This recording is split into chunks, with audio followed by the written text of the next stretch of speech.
PRINCI PIL principal আর PRINCI PLE principal দুটাই noun.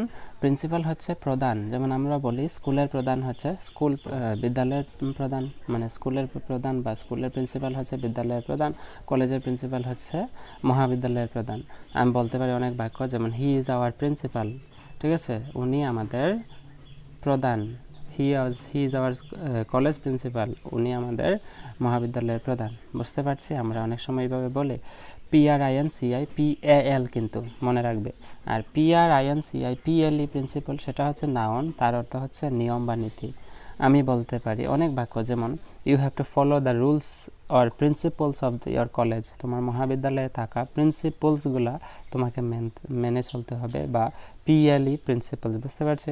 ঠিক এখন তুমি বলতে পারো I follow all the principles of my family, আমার পরিবারের সব নিয়ম নীতি আমি মেনে চলি বা অনুসরণ করি। বুঝতে পারলাম ডিফারেন্স? PRINCI PLE হচ্ছে নিয়ম নীতি প্রিন্সিপাল, আর PRINCI PAL প্রিন্সিপাল হচ্ছে প্রধান। সেটার পার্থক্য, এবং তোমরা স্কুল কলেজে যখন নোটস লিখবে, লেখার সময় অনেক সময় এই প্রিন্সিপাল আর প্রিন্সিপালের মধ্যে ডাউট থাকে, সেই জন্য ভিডিও বানিয়ে দিলাম। ডাউট তোমরা আর রাখবে না। বুঝতে পারলাম?